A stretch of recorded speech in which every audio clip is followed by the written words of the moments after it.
Hello and welcome to Nerdarchy, for nerds by nerds. Today I'm hanging out with Nathan from OK Chef over on TikTok, which is a very odd D&D name or username for a TikToker.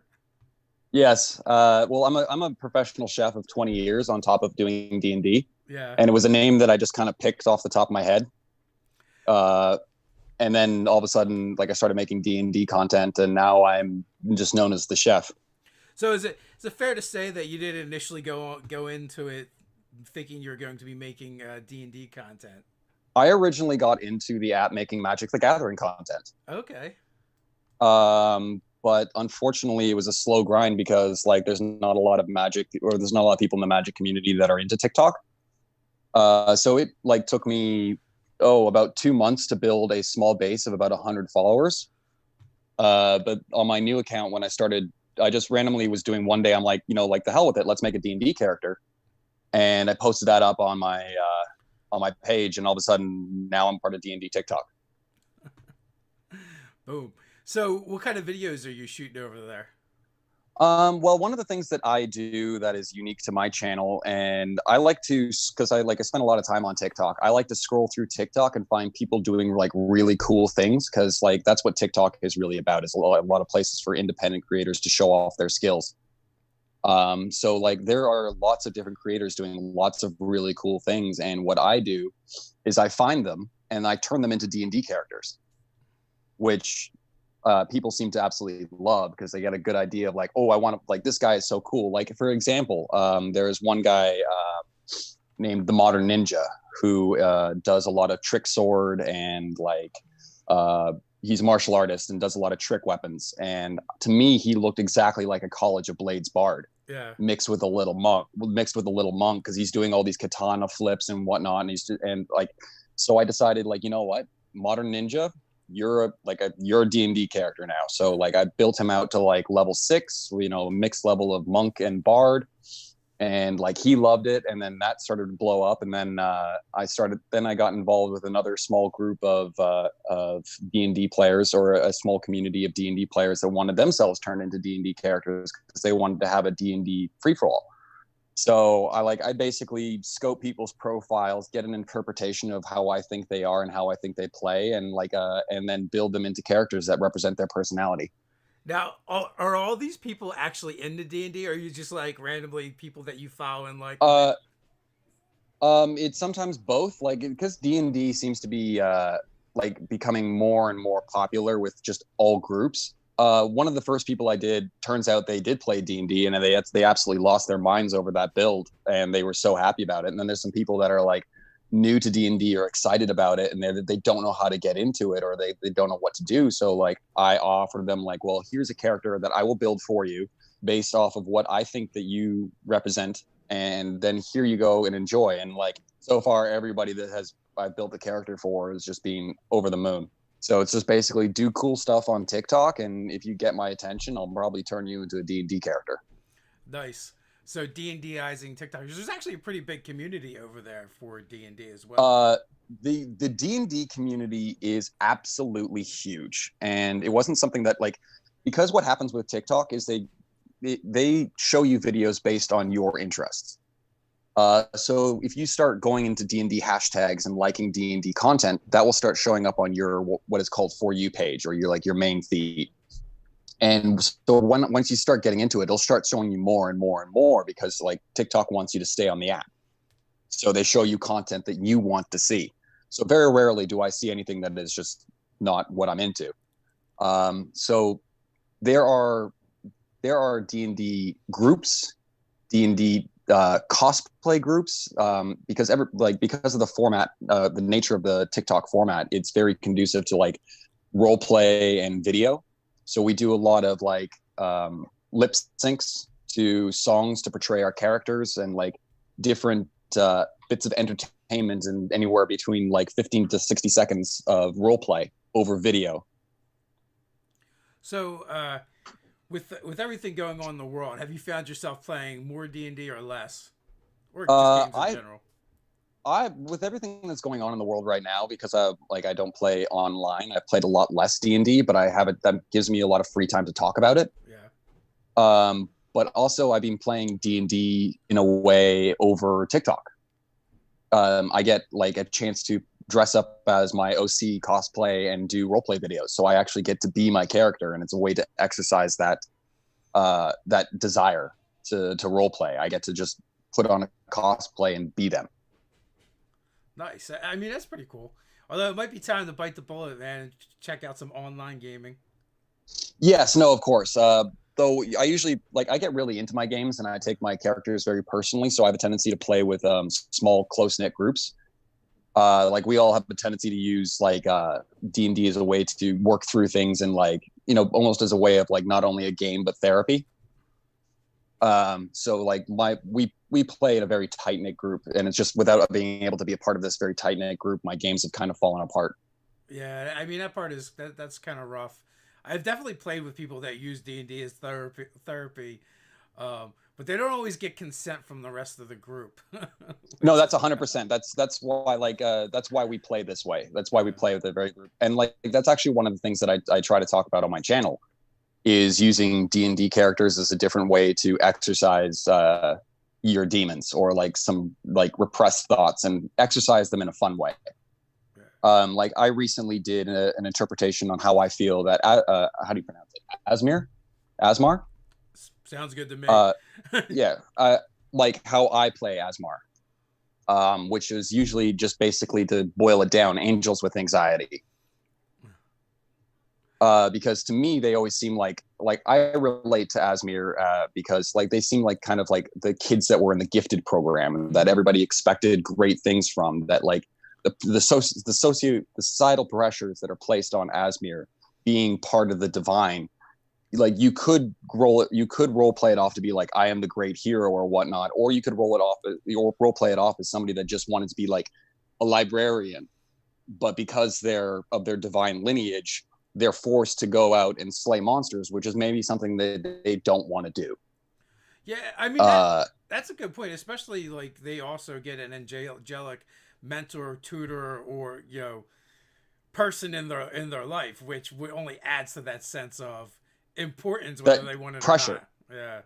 Yeah, exactly. Like why are you, like imagine having the angel on your shoulder, like the guilt tripping grandmother, like why don't you call me, why don't you do this, but it's literally living on your shoulder and in your head. Yeah, and you're like, and like you just like, I just want to live, like it's not my fault that I was just born to do this, like this is what I want to do with my life. Why are you forcing me to do other things? I just wanted to be a cobbler. I didn't want to have to fight monsters. It's like it's like the tales of Marcus Aurelius, one of the great philosopher emperors of Rome. I believe it was Rome. But he wanted to be a cabbage farmer. He wanted to be a philosopher and a cabbage farmer. Like that's what he wanted to do with his life. But unfortunately, he had to go and lead Rome. Sometimes you gotta just lead Rome. What are you gonna do? Yeah. It's like I wanted to plant cabbage and think, but now I have to be the great emperor. And that's what a lot of his philosophies. So to me, that's a very Asmir frame of mind. It's just like I just wanted to do these simple joys in my life, but because of the divine heritage which I was born into, there are societal expectations of me. So, with you delving into doing TikTok and that community, have you found like you're making friends through that community, that it's close? Very much so. Because it's definitely a different kind of platform to me, and I'm aware of it. We have one, but we don't really do a lot with it. Do you kind of interact the same way you would on like Twitter or Facebook? Yeah, there's because we're, I was like, such a D&D group. Like you like, oh my god, you like D&D? I like D&D, friends. Right. So like there are people that I've made friends with, like at Grizz Squatch is one of my favorite content creators. There is also an entire group of D&D role players under the handle at Heroes of TikTok. And I actually role play with those guys. And there's probably about 10 to 15 people that like we all talk on a Discord like every day. And like we talk about our characters, we play in one shots, or like they play in one shots. Like so, usually what happens is we find each other and then we meet up on Discord, and that's where we plan and brew and do all of our fun stuff together. Super cool. I mean, it's just another way that we can connect with each other as gamers and people in general. Exactly. Unless they explode it, because there is a rumor about that. Because my kids are actually a lot more into the TikTok and that kind of stuff. They're a little bit more in touch, and they're like, "Do you know it might go away?" I'm like, "I don't know. We'll see." Yeah. There's a lot of that's what happens when you troll the president. Yeah, maybe. But yeah, like I don't think it's going away.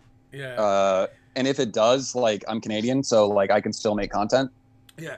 It's just whether or not it like, because one of the other things that I also run on my channel along with D&D is I'm trying to teach people how to cook better. Yeah. So like there's two things that I basically do on my channel, because like D&D will get you so far, but like you need to diversify your market just a little bit. So, but there are some. I was just gonna say, my daughter was telling me some way to hack it so you can have a Canadian TikTok. Yeah, but that's above my pay grade. Mine as well. I'll turn it over to my daughter and she can figure it out for me. But yeah, exactly. It's funny because the kids are already kind of like figuring out their workaround. So kids are smart.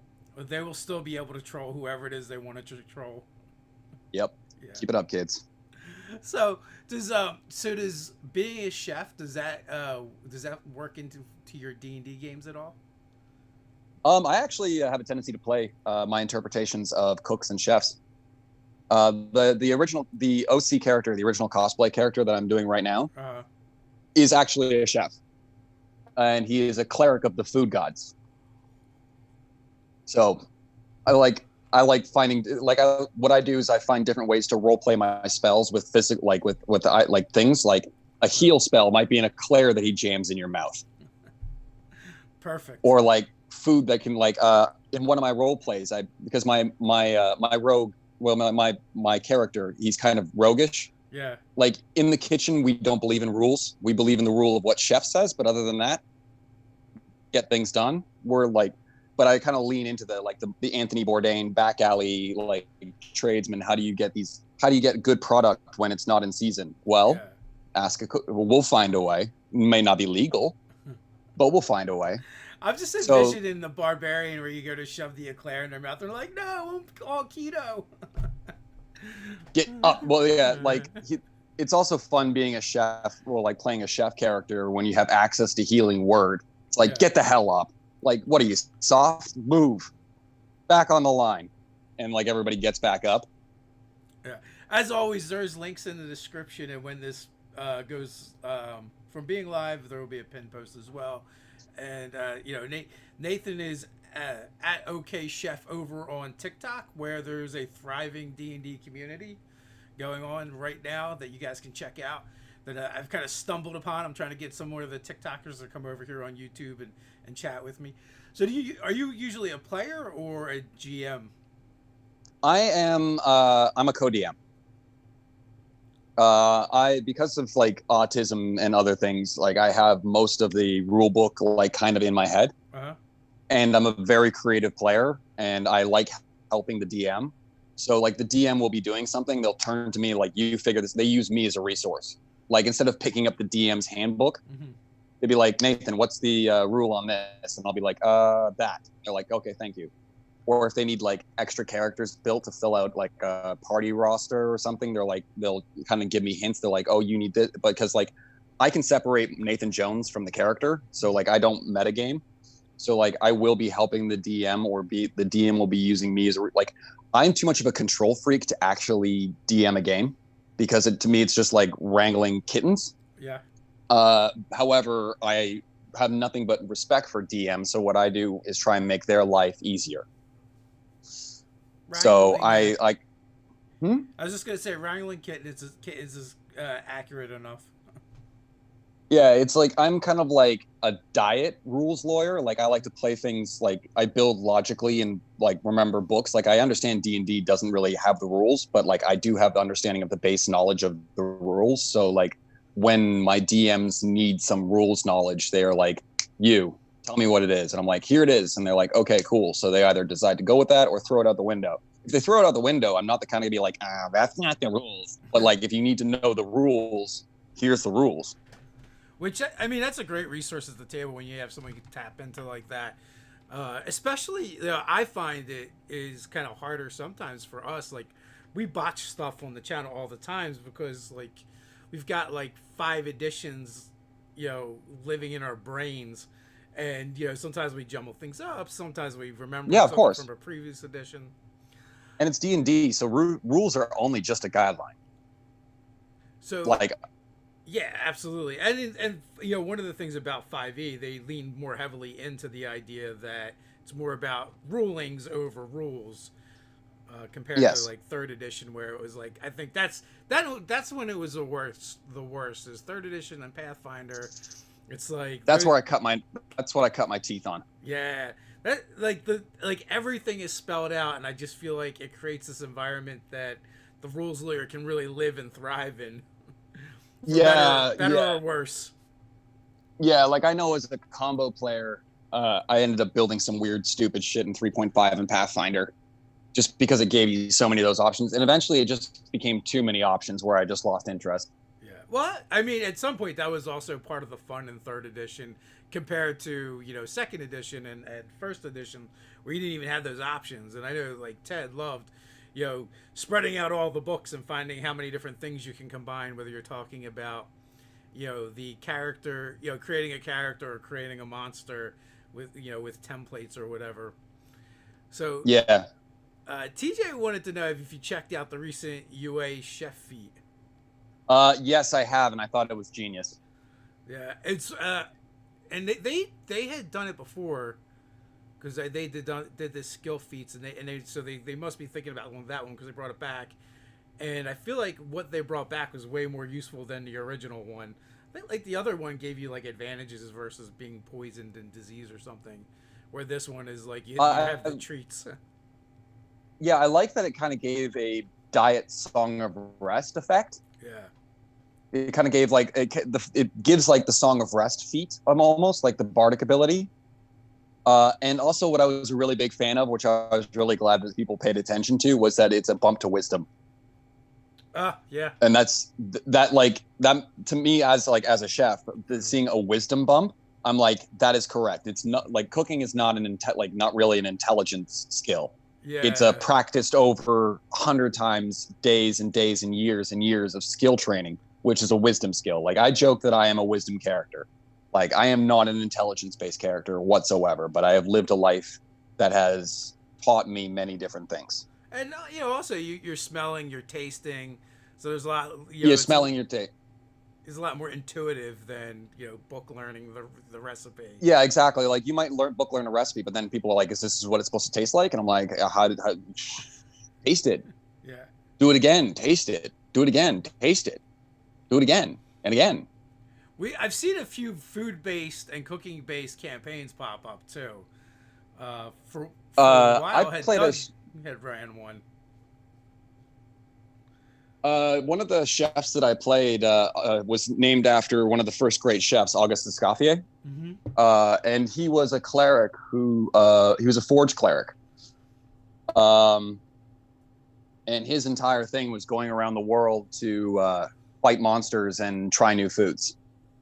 And like, I remember a specific story in a dungeon crawl that we were doing. We were attacked by a group of minotaurs. And during the battle, my cleric, Augustus, used vampiric touch. So, touch somebody, drain them for hit points, and you gain those hit points back. So I role played that off as him taking a huge bite out of the minotaur. So at the end of the fight, Augustus has an idea. And he grabs into his bag of random things. He picks out some shallots, some capers, some mustard, and cuts off a piece of minotaur, the raw minotaur, chops it all up, finally mixes it all together, serves it up, and had just discovered the first dish called minotaur tar. I don't know about eating sentient creatures. Anything that would eat him is on the menu. If it was trying to eat him, it's fair. It's fair game. Yep, if you're trying to eat me, that's fair game. That seems fair enough. I also find it interesting that your cook characters are chefs. I love the idea of a culinary deity, which I think is kind of lacking. Well, we joke in the kitchen about the food gods. Yeah. Like you ask cooks about them, and it's like they're the most fickle of fates. Like they'll either help you, or if you make one mistake or disrespect them, they will screw you so hard and you will never forget it. Like there are days when you like show up to work and you're like, oh, okay, you know what, it's not going to be a busy day. I can get by just by, like I'm hungover. I can just get through this brunch. It'll be fine. Guess what? Packed house. Yeah. Do you guys usually play like homebrew or campaign settings? We play homebrew settings with 5e rules. Okay. So in the games that you're playing in, is there always a culinary deity? Anytime I'm in a game, there is a culinary deity. Anytime I'm in a game, there is a culinary deity. Which is weird because now that I think about it, I feel like there aren't really culinary deities. Like there's home and hearth, there's gods of debauchery and excess, but nothing like that really speaks to cooking. The way that I created was actually a pantheon of gods because we all have our saints and different things that we worship, and I view the food gods as a bunch of tricky little buggers. Instead of one unified deity, it's more of a group of tricksters and spirits that just kind of like, because it's half luck sometimes as well. Like if you just please let me get through this. Please let me get through this. I swear to God, I will not get drunk tonight. And sometimes they let you get through it. I'm going to need to put more thought towards who do the chefs of our D&D worlds pray to? Do they pray to the gods of invention? Do they pray to because there's so many things that you need to be in as chef. You need to be creative. You need to be to be a chef. You also need to be like of home and hearth. You need to be able to satisfy and care for people. However, we're also like Mask would be a perfect deity for cooks. Mask would be a great deity for cooks, hands down, because we're a bunch of pirates. But like we cover there are so many aspects to being a cook, because not only are we some of the most nurturing people on the face of the planet, but we also will stab you if you get out of line. Well, that's true. Like, in the kitchen, you do have stabby things all over the place. Yeah. Like we believe in a code and follow a rule, but we're all like lawful neutral. Like chef's word is law. Anything past that, don't break the code of the kitchen ever, or else you will be out.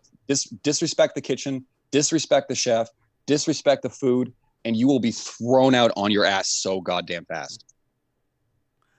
So what is the going back to the TikTok and doing character builds, what's been the most popular character you've done? Right now, I think the Modern Ninja is probably the most popular build that I've done. I also did a quick brew on making like a Riddick build,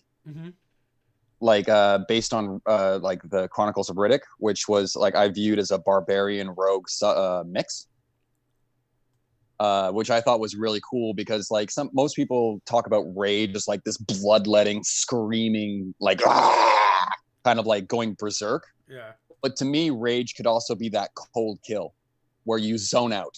The world does not exist. Everything is tunnel vision, and all that's in front of you is the kill. And that's how I play Rage. It's a quiet rage. It's a silent rage. It's we are in the zone. We are a murderer. We are killing now. Yeah, like a supreme. And that's how focus. A supreme focus. So that's how I built this rogue. So like, however, that the benefits allow you if you build your your rogue strength based instead of dexterity based, and you can rage on top of that. So you can be doing your reckless attack gives you advantage on your first attack, which triggers sneak attack damage. So you can be right in front of somebody and just rage stab them for sneak attack damage. Yeah. As long as you're using strength, you need to be using a finesse weapon, so a short sword, but you can use strength. Or a cleaver. Yeah, or a cleaver, just go right through people. No, the barbarian rogue is a super strong combo because you can reckless attack and always get your sneak attack. Sneak attack, exactly. It's guaranteed. It's guaranteed first attack, sneak attack damage, and And then advantage, and then you get to add strength on your rage bonus on top of your actual damage. So you can hurt things. and I mean, really, you only ever need 2 levels of barbarian. Correct. If you to do that build. We've used that a couple times for different builds that we've done, but with that idea. We also did like a whirling dervish type character.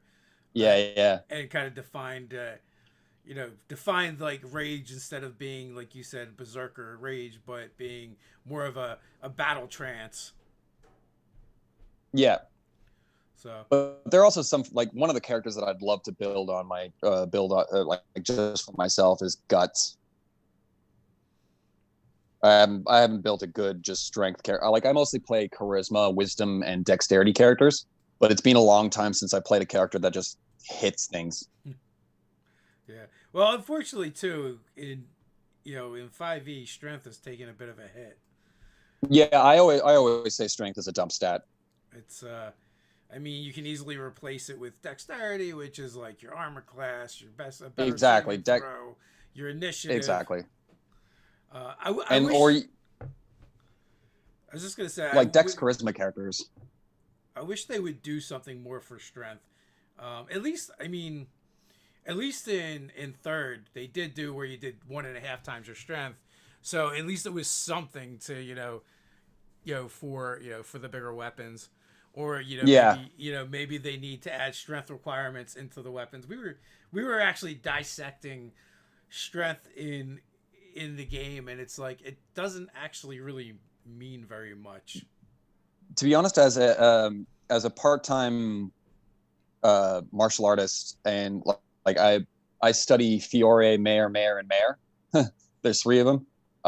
Historical European martial arts. Okay. I've actually worn and fought in. Like, as you can clearly see, I'm a tiny dude.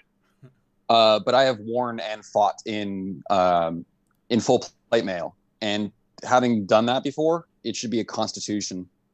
My personal opinion. Your armors that you can wear should be based on your constitution, because, like, they're not that heavy. They're fitted to you, so the weight is evenly distributed. Like, I can go for a run and do pull-ups in a full plate of armor.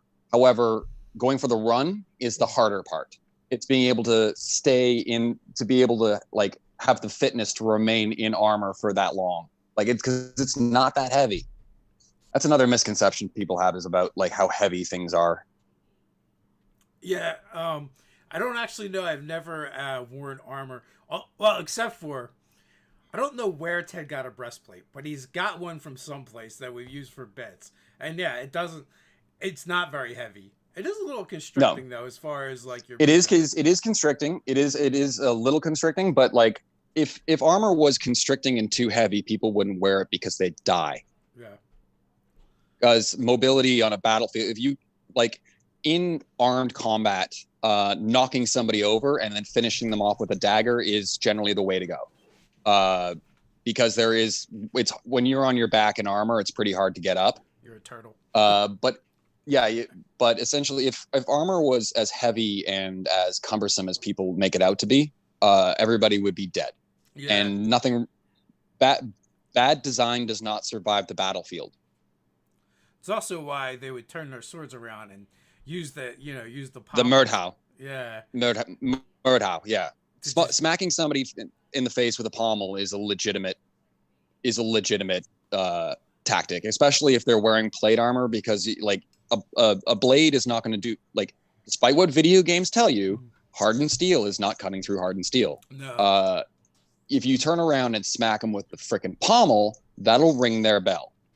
Also, too, like Ted has studied armor, and so a lot of my knowledge comes from him, and they would also attack the joints, because if you can mangle a joint, it messes up your move.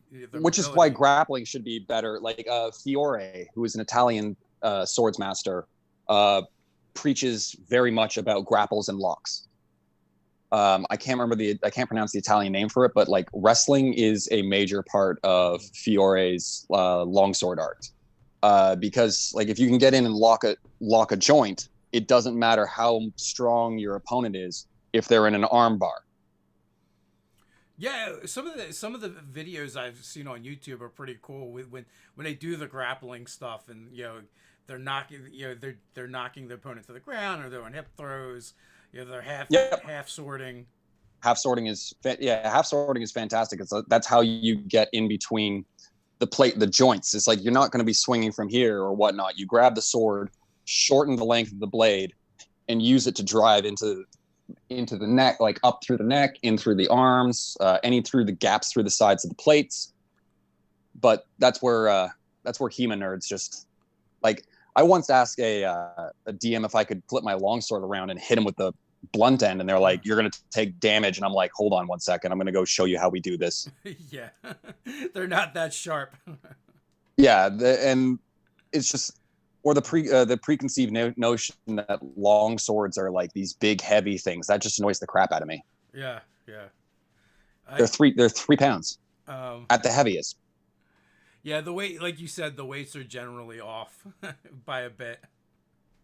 Yeah, but like, to be honest, it's nothing more than I'm just a pedantic nerd sometimes. But like, I know this stuff, but also when I'm playing D&D, I just throw it out the window. Yeah. I play my characters with a sense of realism, but I don't expect anybody else to. If they want to have some gigantic sword and swing like guts, then who cares? This is Dungeons and Dragons. I was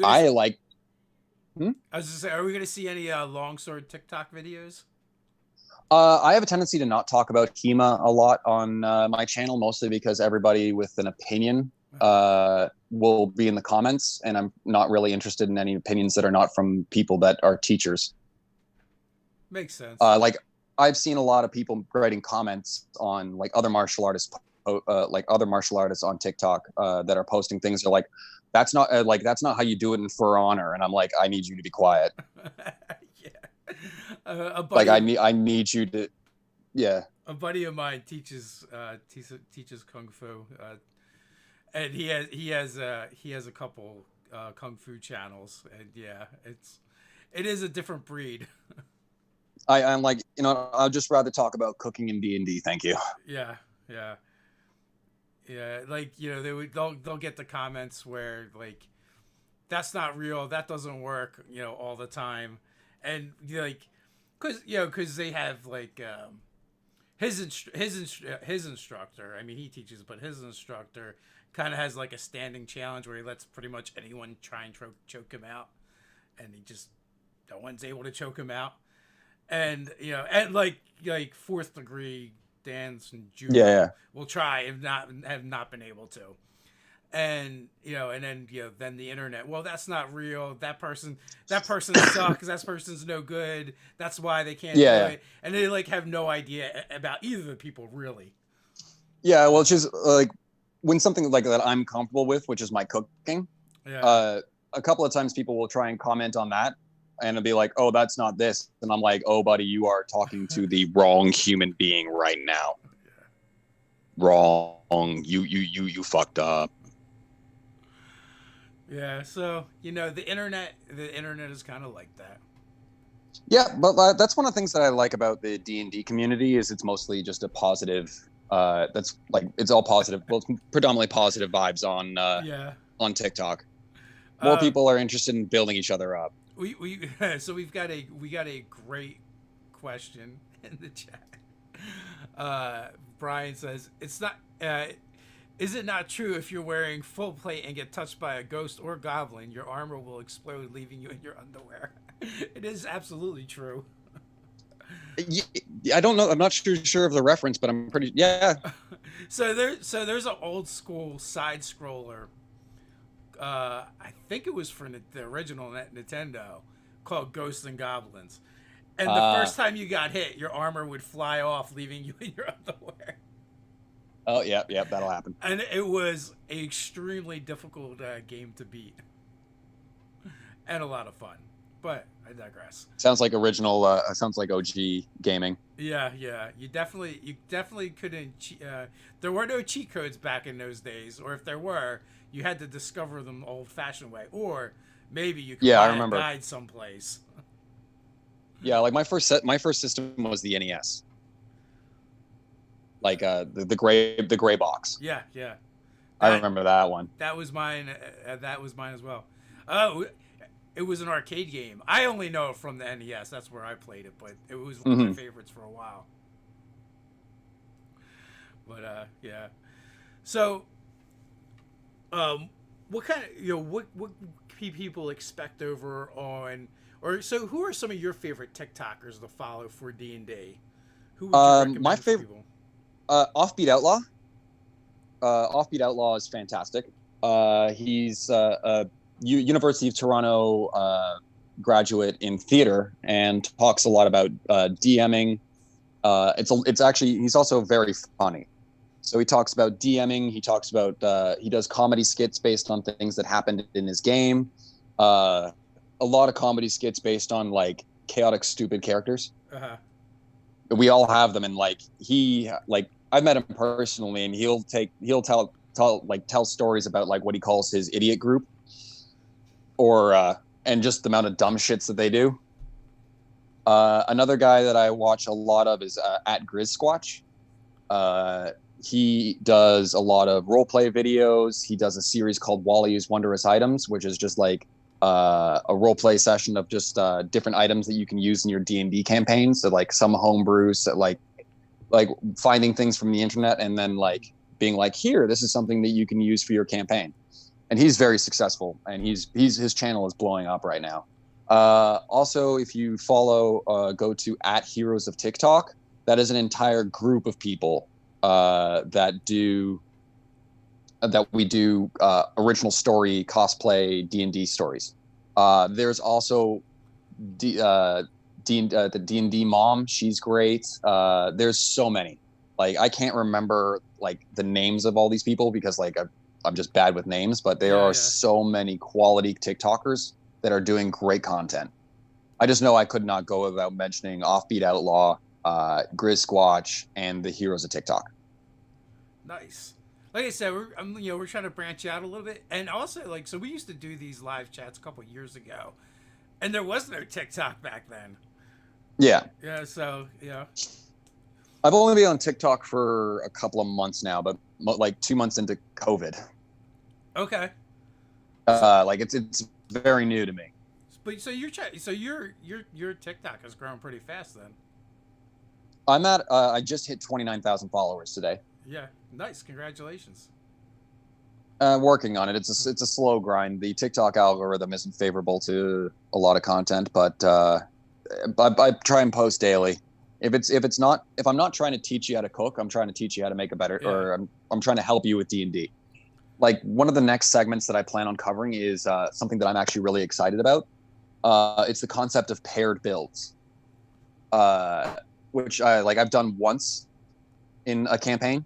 Okay. But I think it's really fun. Like you and your friend build, like you each build a character, but they're like siblings, friends, or whatever, but they have some kind of backstory together. And you pick a set of skills that really accentuate each other, or work together. So like, for example, like I guess I'll give you a cheat sheet for what I'm going to do for one of my next episodes. The Cavalier class, right? Mhm. You've anybody's tried to play a cavalier or a mounted knight knows the major problem about or trying to keep your mount around during like in dungeons or in any kind of weird combat. It's one of the hardest things to do is because you got to have access to your features. You need to have access to your mount. Well, now what happens if your best friend is playing a druid that can turn into a bear? That is a large animal, which means as a medium character, you can ride it. Congratulations, bear cavalry. or the centaur, or the party Or yeah, centaur. I'm just I Yeah. I just think because there was one game that I played which gave me this idea. We were playing a low power game, and we were supposed to all be like mice characters, Uh huh. and we like it was pretty brutal. Our DM wanted to try and kill us, but I ended up picking a druid, so I didn't have to use my own stats. Yeah.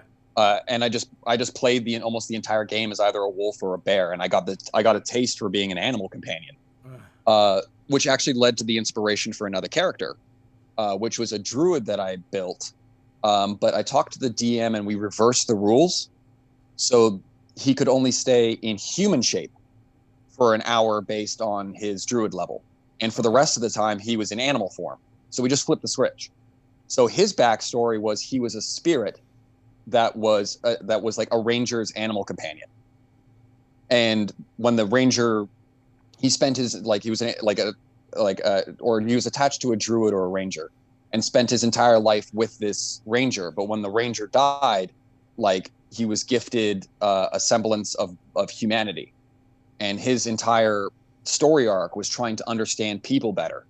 So he was very simple and honest and like an animal, very intuitive, instinctual, but didn't quite understand the concept of lying or didn't quite understand the concept of deceit, because that's not how he was raised. That's not his mindset. So playing him was a lot of fun because it was like an animal trying to explore humanity and not really understanding humans, or the hurt of trying to deal with other humans when you're so used to just believing things. Right. So that was a fun character to play because we'd be trying to do anything. I'd depending on what my level was, I could only stay in human form for 2 hours a day. Yeah, it's an interesting concept. I like it. And I feel like you probably lose way more than you gain. But I like that. Yeah. I if it's fun and interesting and I don't care. I was a moon druid, so I spent a lot of time in animal shape anyways. Yeah. But I had no problem trying to role play things off as the dog. Yeah. It led to a lot of fun situations where everybody thinks that you're everybody walks into town and thinks that you're the pet when you turn into a dog. So I could run my party was talking to somebody that we were interrogating, and my character was walking around sniffing things and checking out the rooms, and everybody's nobody's paying attention to the dog. Right.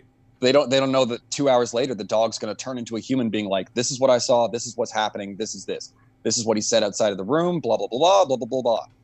And so because nobody, everybody just sat in front of the golden retriever just sitting there I just had this weird disconnect in my brain where it wasn't the dog doing it, but the druid as a person. Oh yeah, I know. So yeah, as a dog, it was just looking through and everything, Yeah. and smelling things. So nobody pays attention to the dog.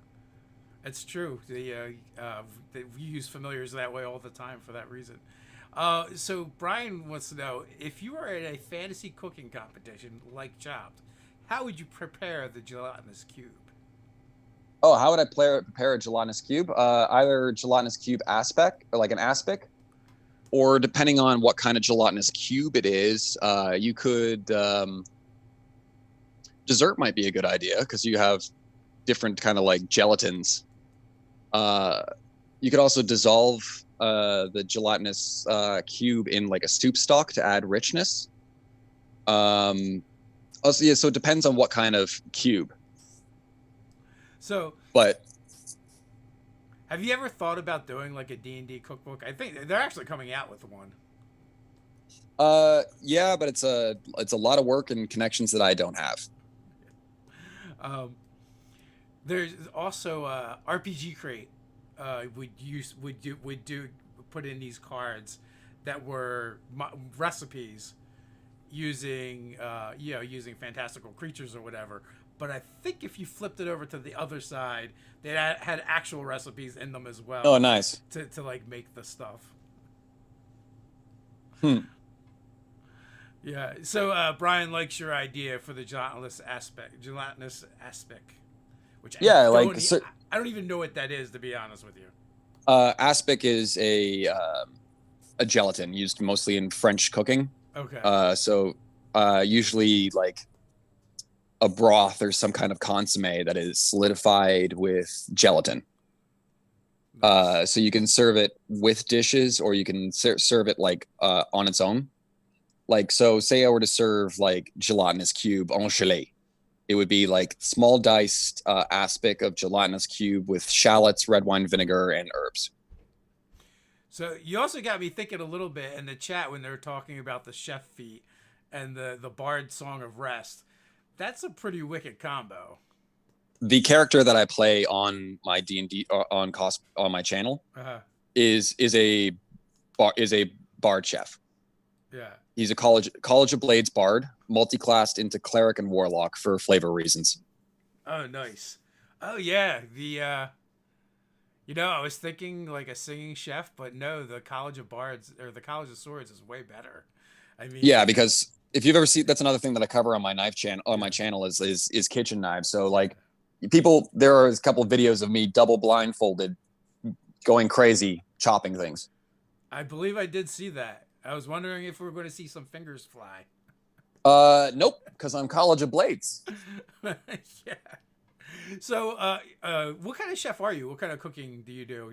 Do you have a specialty? My particular okay, so there are lots of different types of chefs. This might sound weird, but I'm a restaurant chef, which means my job is depending on what restaurant I'm working at. Like, I don't necessarily work in specialties, and I work in set of skills. So what I don't necessarily have a dish that I'm a specialty at, but what I have done is spent 20 years training my skills. So when I'm in a new kitchen and I have new recipes, I have a foundation of skills that I have built up over 20 years so that I can easily adapt to new situations, new recipes, and cook new food. And another thing about being a restaurant chef is like we have to be creative. We need to come up with new items. We need to be able to sell our food. We need to, like, having a good price point on our food. We need to make it marketable. We need to be able to hook in customers. We need to be able to get people coming back. So our flavors need to be there. Our creativity needs to be there. It's a constant hook of trying to bring back customers.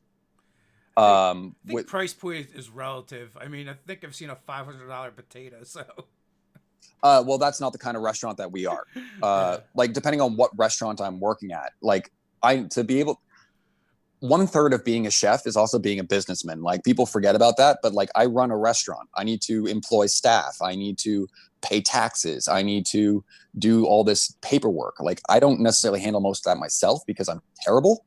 So my boss handles that because he's not terrible. I handle the people. Like, I train my staff. I father and mother my staff. I am my staff's psychologist sometimes. There's many different aspects that make up to being a chef, and working in restaurants has trained me how to do multiple different tasks over my 20-year tenure of doing this job when I started when I was 14. it's also a pretty grueling occupation. Yes, and there's nothing else that I'd rather do. It's not. It's not for people that like things like sleep.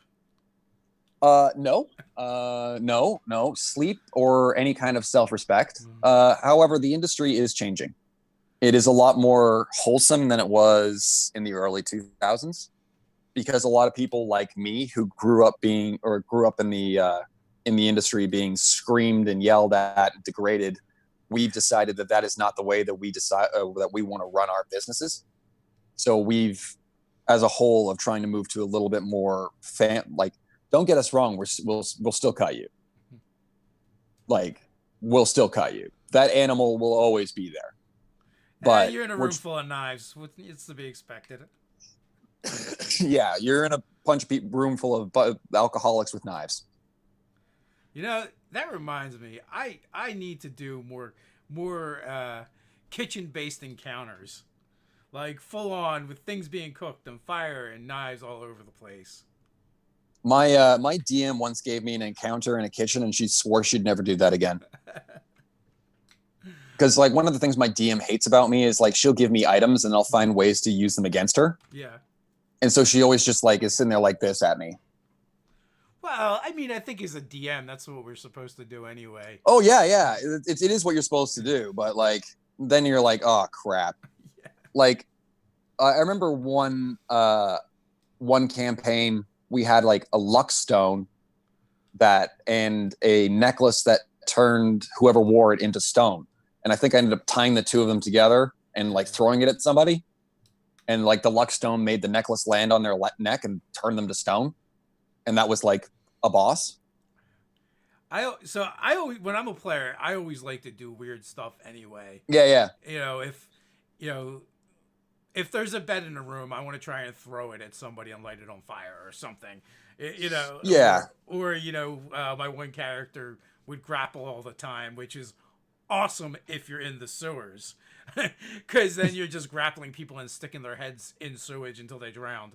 Um, but you know, but that just makes me think, you know, of you know what can be done in a kitchen with a boiling pot of soup. You know, whether you use it as a missile weapon or try and stuff your opponent in it, whatever the case may be. I blinded one of my opponents with a handful of cayenne pepper. Yeah, that'll do it every time. Grabbed a handful and just Yeah. went right in their eyes. Yeah. So is that it? So was that an attack roll or a deck save? It was a deck save. Yeah. Yeah. I mean, there's you know, so I hear you know people complain about 5e and you know you can't do a lot of cool things like that, but really all it takes That's is who. it just takes a GM that's willing to say yes and players that want to be creative. Yeah, that's all it takes. Like you can role play most of it. Like the amount of times that I've had like people being like, "Oh, I want to role play a blind character," and then they try and go up through all these mechanics. I'm like, just role play it. Yeah. Just role play it. Like yeah. it's fine. Like you don't need to build mechanics. It's just like my character's blind, but he has an extra sixth sense, so you can basically see. And then like say you want maybe if you wanted to push it, go warlock, and then like take all the like if you wanted to play like a blind swordsman, like instead of going crazy with homebrew mechanics and like trying to confuse the shit out of your GM, just I would go with a kind of a character that was blind and then made a pact for extra sense, like to be able to see again, and go with the warlock, and then take like devil's sight, where you can now you can see in magical darkness, so magical darkness no longer applies to you, and then take like the invocation that gives you the arcane eye. So just use mechanics and role play. Like you could have an entire character based on with like a sixth sense that he is trying to develop, and just go warlock with the Pact of the Blade and take really flavorful invocations and just role play it. Yeah, I would do that, or even just, you know, you could even just give them blind sight out to a limited range, and Yeah, that. But you know, beyond that range, you're not gonna, you know, there's gonna be disadvantages, and you can't see anything. So it doesn't have to be super complex. Yeah, like whatever works. But like I've just seen people like show up like, oh, how would you build this? And I'm like, I just role play it. Yeah. Plain and simple. Just role play it. Like, ooh, I want to be. How would you blend Tiefling and Asmir? I'm like, if I were, I'd let you play whatever one you wanted. You'd like pick one out of the book and then role play them as a mix. Plain and simple. Yeah, we say. I mean, we say that often. People always want to mechanics everything. Yeah, I'm not a big about that. Like because I have seen one of the reasons why I'm a friendly rules lawyer, but like, and I'm a understanding rules lawyer, but I've seen way too many games devolve due to homebrew. Yeah, you know, the biggest one of the bigger problems is just comes down to people trying to min max a munchkin in it, and yeah, and I'm a min maxer, which is why I hate it. Well, I'm like, okay, I'm not a min maxer per se. I just like to, especially on my channel, people are like, oh, but if you take this, and this feat, you're gonna do like 1,000 damage a turn. I'm like, whoa, stop. I'm not. I'm here to give your DM a headache, not an aneurysm. Yeah. Well, I'm like, that's the funny thing about like our channel, where we talk about optimization a lot, but then we don't play that way. We'll complain about character classes or subclasses, and then we play them. You know, the same thing with different races in D&D. It's because it's fun to like nerd out about the mechanics and how things work. Yeah, but those aren't always that fun to play. Yeah, and that's just it. Like that's the caveat that people miss sometimes, is like, yes, we like the just because something isn't optimum doesn't mean it isn't the most fun. And what I try to do on my channel is aim for the middle, where you're playing something well built that has a direct goal of what it's like. Okay, this is our rogue character. This is this character. We're going to pick these skills. We're going to be very good at these things. And then we rely on the party for the rest. Like parties are usually made up of like a group of skills. So if you fulfill your role and everybody fills their role, you'll have a great party. Like in the same breath, I played an assassin rogue once, and I was just like, if I ever failed a stealth check, I felt like I was just like, no. Like, no, I've got a thing that I do. I sneaky, sneaky, assassin, stabby, stabby. So I'm going to do that. And I'm going to build my character to do that. However, that doesn't mean that I don't role play as well. Like, that's one of the problems I've seen is a lot of people just like play a min-max character, but don't actually role play it. And one of the things that I want to try and get on my channel is like, if you're going to play a min-max character, make them fucking interesting. Sorry for my language. Make them interesting. Like I played a really OP character, like an absolute broken character once. And like me and my DM just dicked around once and he soloed Strahd at level 8. But you wouldn't, if you were in the game with me, you wouldn't know that. Because like he was a nervous wreck who was extremely self-conscious, and the only time that he ever let loose was when someone was in trouble. And he was extremely afraid of the dark, to the point where his name was Dawnbringer Vesh. Uh-huh. And his name wasn't Dawnbringer was, it sounds like a cool nickname, but the reason why he was called that is because he always walked around with a light spell above his head because he was petrified of the dark. His own personal nightlight. Yeah, he was his own personal nightlight. But again, he was a totally broken character. However, my DM put us in a room with like a null magic, put us in a room and it went dark. Like he couldn't cast his light spell and it went dark, completely pitch black. And I had to roleplay. I roleplayed my character off as having a nervous breakdown. It ended up into like a small mini game of trying, because the boss was kicking the crap out of them because the min-max character was too busy screaming in a corner because he couldn't see. He was having a nervous breakdown. So it turned into a mini game of them trying to get the lights back on so that Vesh could go whoop this guy's ass. Yeah, I've seen players in some of my games where they will give themselves almost like saving throws that they would have to overcome in order to overcome whatever obstacle they hit it opposed on their own characters. As I said, I play my games for some semblance of therapy. I'm a recovering drug addict. I've been clean for about 5 years. And but I played. Go figure. Yeah. Read Kitchen Confidential. Yeah. So like I played a character that was an addict, and if he didn't get his fix, every day he had to make a increasing Constitution save, or suffer dexterity issues. So he'd like start shaking or take Constitution. If he didn't have a fix after 3 days, he'd have to make Constitution saves or start doubling over and throwing up in pain. But he was also a broken character. Like he was also like a completely min-max character. But if he didn't get his fix, he was useless. Yeah, I mean, that's the other thing is just because you play an optimized character doesn't mean it's mutually. They need to be up. Yeah, you can still role play. Like, if you want to play a min-max character, give your character a glaring flaw, and everybody will, like, a lot of people will be a lot more receptive to your character at the table. Yeah. And stick to one or two, because then it's easier to one is enough. Yeah, 1 or 2 is enough. Like having 3 now at the mini game, and now you're taking up time. Yeah. Oh, and that's the other thing is trying to have something that cohesively works with the group, and then you're not all it doesn't become like a drama thing where you're just pushing your character to the center of the spotlight all the time.